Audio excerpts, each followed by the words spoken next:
students, hope everyone is doing well. Ayansh Online Classes is back to you with a new lecture of English.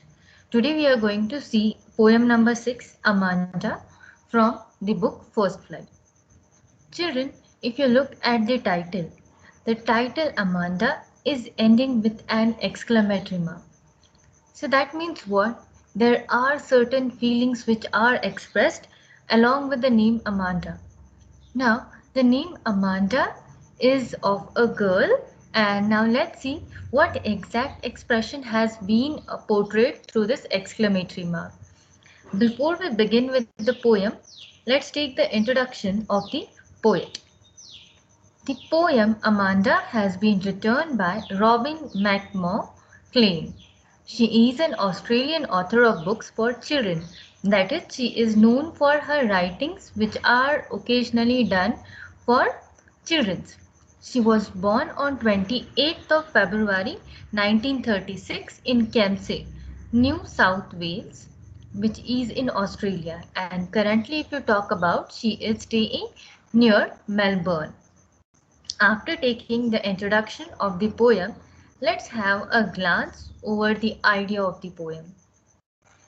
Children, see, every child feels that he or she is controlled and instructed not to do one thing or another. You too may feel that your freedom is curtailed. Like this is the problem with each child, I must say. Everyone feels that there should be no restriction which is put up on you. You should be provided with freedom. You should be set free for doing all the activities which you wish for. But that is desire of every child. But on the contrary, every parent is so much bothered about your activities that there will be n number of restrictions. Don't do that, don't go here, don't wear this. So these are the usual restrictions which every child gets at home. So the poem is rotating somewhere about the idea of a child being restricted and getting bothered or getting depressed because of that restrictions. Then the poem describes a girl named Amanda and her mother who is nagging her for her mistakes. Now, what is nagging, children? Nagging is continuously being behind or continuously pointing or taunting for her mistakes. That there is a girl named Amanda. She is busy doing her mistakes, which she is busy doing certain activities, but that activities are being considered as mistakes by her mother, and her mother is continuously nagging, that is scolding or taunting her for that particular mistakes. Now here what else thing you can say, children? Here there is a perception difference. You can see the girl is feeling that whatever activity she is doing, she is absolutely correct, and from mom's point of view, if you look at that thing, mom is feeling whatever the child is doing, that is absolutely wrong. So here a perception difference is also portrayed by the poet. Now let's see how the generation gap or the difference in the way of behavior has been captured by the poem. Let's move ahead, children. Then theme of the poem. Let's talk about theme of the poem. Now see, the greatest wealth that a child wants to possess in his or her life is freedom, just like we saw now. And the thing that he or she never likes is the constant nagging, the taunting, the unwanted instructions, and the even overprotection of the parents. Many a times parents turn overprotective towards their children. They are so overprotective that in the process of protecting their child, in process of giving a secured life to the child, the parents take out the freedom which the child is expecting. Amanda is the story of a young girl who is constantly controlled and instructed to do one thing or the other by her parents.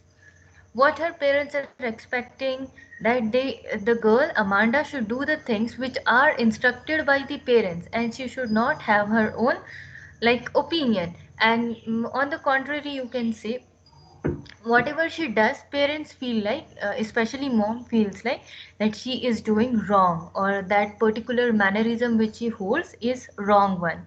Then see, any kind of instruction or interference curtails her freedom. What Amanda is thinking, that any instruction which her parents are giving, which her mom is giving her, that is curtailing her freedom. That is, it is taking those instructions, or that nagging is taking her freedom away. Then let's have a look at the first stanza of the poem. Let's start with the poem.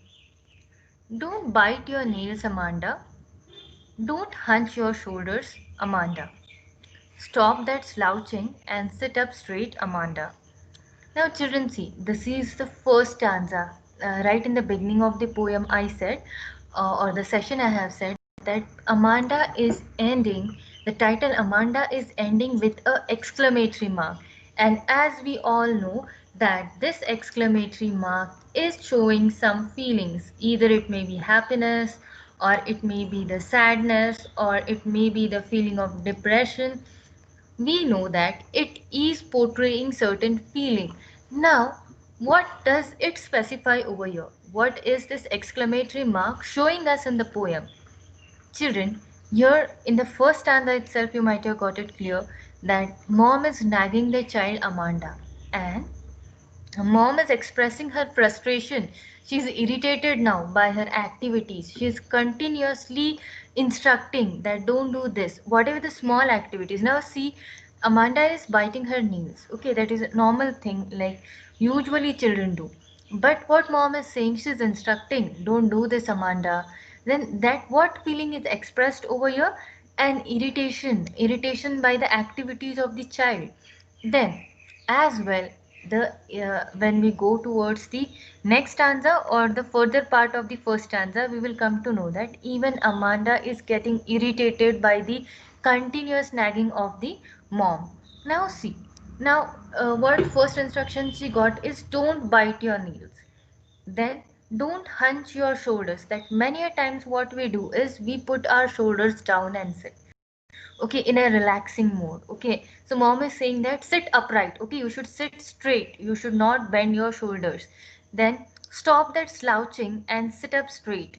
Many a times, children, what happens is when you are relaxing at home, you sit slouching is what relaxing your body, not sitting in a straight posture, like relaxing. Okay, so that is nothing but slouching. Many a times when we come from outside, we are tired, we throw our things here there and we directly go for slouching, we say relaxing. Okay, slouching on the sofa, you can say on the chair, anyhow the posture which is giving relaxation to your body, that is nothing but slouching. So what mom is saying, that you should sit up straight, you should not bend your shoulders, or you should not rest into the slouching position. You should hold your body upright. Then see, these are the expressions which are given by the mom. Now to this, how Amanda is reacting, her reactions are shown by the brackets, or her reactions are shown into the bracket. Now see, there is a languid emerald sea, where the sole inhabitant is me, a mermaid, drifting blissfully. Now, instead of verbally reacting to mom's nagging, what this Amanda does is she goes into the world of fantasy. She won't respond to her mom. She don't give a back answer. Like usually, this generation is having a problem. Like if they get any scolding or any instruction from the parent, the second instance what they do is they give a back answer. Why should I listen? Why should I do this? Why should I follow? So instead of doing that, what Amanda does is she goes into her own world of fantasy, and she says that I wish I was in the Emerald Sea. Okay, Emerald Sea is like she's saying in a bluish green sea, I might have been there, and the sole inhabitant is me.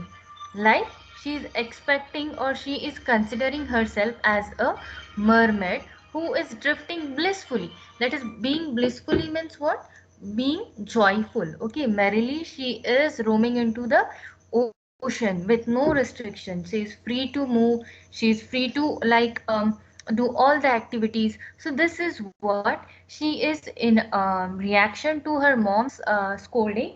or nagging, she's saying that I wish I might have been a mermaid who is roaming free into the emerald sea. Then children, let's see what the stanza 1 taught us. See, she is first pointed out most probably by her mother for biting her nails and for not sitting in the right posture. Usually this scolding everyone might be getting at home. The mother also feels that Amanda sits in a very lazy manner.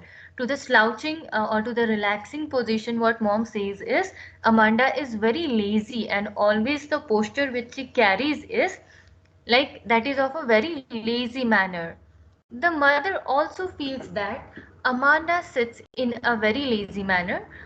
Okay, to this Amanda imagines herself as a mermaid who lives a calm and relaxing life in the beautiful green sea, which Amanda refers as a emerald sea. So what what response she has given, that she says that I might have been a mermaid who lives in the beautiful green sea, where I might have got the freedom to roam, to relax, to live a life which was in my accordance. Okay, so these are the things which we got to know from the stanza 1. Then let's move towards the stanza 2.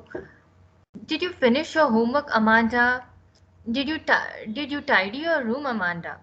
I thought I told you to clean your shoes, Amanda. Again, see children, what is happening here is like mom had started her another set of instructions.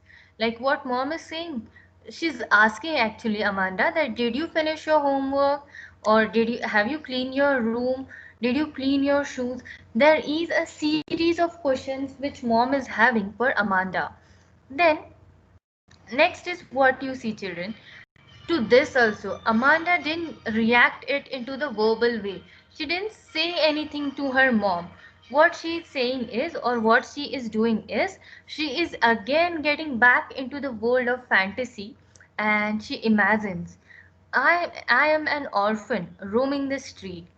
I pattern soft dust with my hushed bare feet. The silence is golden, the freedom is sweet. Now, see, children, like this shows her outrage, like how much she is irritated by the continuous instructions what she is getting from her mom. That she's such a disappointed to that level that she expects that I might have been orphan. Orphan is what she is expecting, that there have been no one to look after her. Means she is expecting I might have not had my parents who are means continuously nagging me, instructing me. Okay, I might have been an orphan who is set free to roam on the street. Then if I might have been a orphan, I might have left my bare footprints on the soft sand. Okay, she wants to leave the footprints of her bare feet on the soft sand, she's saying. The and what she why she's expecting this, that she wants to roam alone on the street. Now she is irritated by the nagging sound, by the scolding, by the words which mom is saying. Now she is irritated with it, and now she wants to be alone, and to that loneliness, to that solitude, she is referring it as golden. And she is saying that that freedom will be so sweet. But here she is forgetting what it actually means to be without parents. Why? Because they are the one who are providing you all the luxury into the life. But now what she is preferring is, at this stage she don't want it. Okay, what she wants is now her much priority is like she wants the silence around her. Then let's see what actually did we get from it. Further, she is nagged for not cleaning her room and shoes, and also for not doing her homework. See, almost all parents are concerned about this thing, that are you people disciplined, are you cleaning your room, are you keeping your things on the proper place, are your uniforms folded when you come from school, then are you doing your homework. So that is their responsibility, and they do it as a part of their responsibility. Then even this Amanda, she is being nagged by her mother for the same things. She then imagines herself to be an orphan because she is now fed up of being watched by her parents continuously. She says that she would have enjoyed her freedom then by making the patterns of her bare feet on the sand, and would live a peaceful life. She is again going back and roaming into her world of fantasy. Okay, she is imagining herself to be an orphan just to get rid of the nagging which continuously which is occurring by her mom, this instructions which she is getting from the mom. She wants silence now. Then let's look at the third stanza. Don't eat that chocolate, Amanda. Remember your acne, Amanda. Will you please look at me when I'm speaking to you, Amanda? So, this is the third set of instructions which Amanda is getting from her mom. What mom says? Don't eat chocolate. She's saying, did you forget about the acne which you had on your face? That was the second instruction. Then the third thing what she's saying is mom is getting irritated now. She's saying that instead of looking down or here and there, when I'm talking to you, when I'm giving an instruction to you should look at me. I'm talking with you, I'm not talking with walls. So what is expected is, Amanda, you should look at me. So mom is getting irritated and she is instructing again to this. Instead of replying in a verbal way, what Amanda is doing? I am Rapunzel. I have not a care. Life in tower is tranquil and rare. I will certainly never let down my bright hair.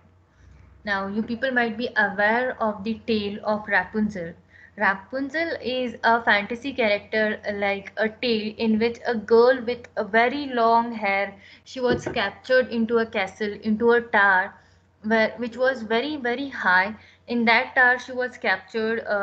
She was not allowed to contact anyone. She was kept there alone. She was a princess actually. Then what happens is, she expects that I might have been there. And what is the Rapunzel's case? She gives her long tail, or the long hair, whatever it is, long hair she shares to the prince to climb up to the tower. That long hair she had. But what Amanda is saying, that I might have never shared my bright hair for any prince nor to anyone. I just want my peace of mind and I want to stay alone, and that will be my solitude which I want to really enjoy. Now see children, mom is talking about acne. So what it is showing, that this girl Amanda is at the teen age. Okay, like that is the particular age where these children don't expect the more interference from the parent. They want the freedom of decision, and same is replicated by Amanda. Then let's see what did we learn from stanza 3. Next, Amanda is scolded for eating too many chocolates as this causes pimples. She is also scolded for not listening to her mother. So now Amanda thinks of being Rapunzel, a character from a fairy tale, and wants to live in a huge tower like her, where Rapunzel was staying all alone. In the tower, she will be alone and will live a peaceful life and will never allow anyone to come into the tower, so that her solitude will not be disturbed. So this was what did we learn from the stanza 3. Then at the end we have, stop that sulking at once, Amanda. You are always so moody, Amanda. Anyone would think that I nagged at you, Amanda. Now see children, at the end mom is much irritated. What she is saying, that stop that sulking at once. Like the way you are looking at the floor or here and there. Stop that thing. Stop being moody. You're always moody. And because of your such behavior, what others will think that I am nagging you, but actually mom is bothered, she is caring, and that's why she is giving you a set of instructions. Are you able to understand that, Amanda? That is the way of mom's approach, that are you even getting what I'm trying to say to you?